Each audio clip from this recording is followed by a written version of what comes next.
We are smack dab in the middle of February 2017, and we're more than a month into a brand new administration in Washington and a brand new Congress totally in the control of the GOP.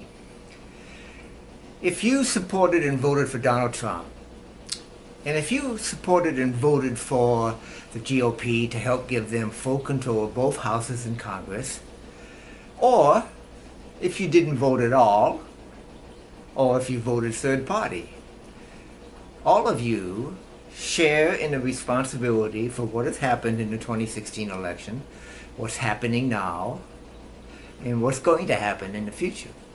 Because, as they always do, the GOP will be giving more tax cuts to the wealthy,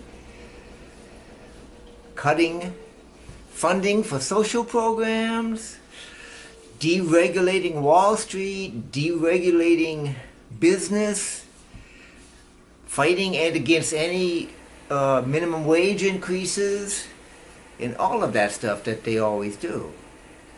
And when their actions in doing that, as it always does, results in another recession or depression, results in predatory lending practices, houses being foreclosed, the deficit going through the roof, people falling into the poverty level, more and more people, the equality gap getting bigger. When all these things happen, as a result, as they always do, of what the GOP does, don't do this.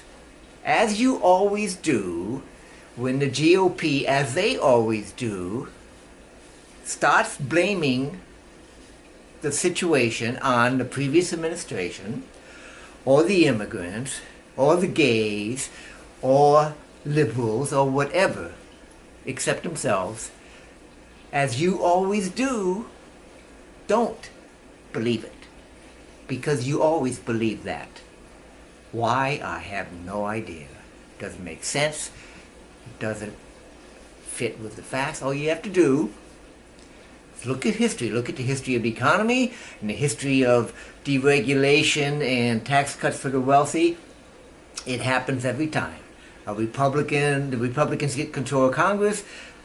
They want to give more money to the wealthy. They want to cut regulations, let businesses do whatever the heck they want. You get predatory lending practices, you get all kinds of scams going on, and what happens? Big banks start to get in trouble eventually. We have another recession. Your life as a conservative who voted for these people gets a lot worse. Yet you never blame the GOP. You never blame their policies that they're always pushing. Why is that?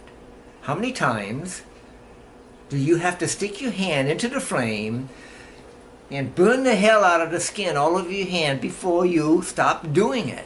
You keep electing Republicans and they keep screwing with your lives.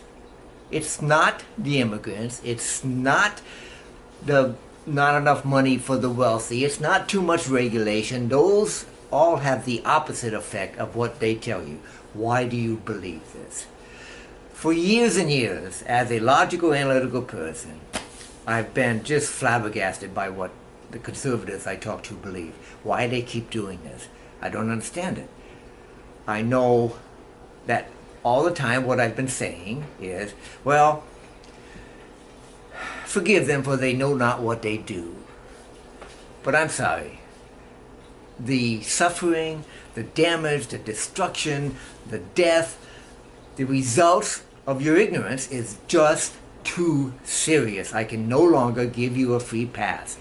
Wise up, pay attention, get the hell off Fox News and go to a real news station, find out the truth, look at history, and realize, as I will be explaining logically and analytically in future videos, that giving more money to the wealthy and cutting regulations on businesses does not help the economy and does not help your life. It does just the opposite. So stay tuned, more to come.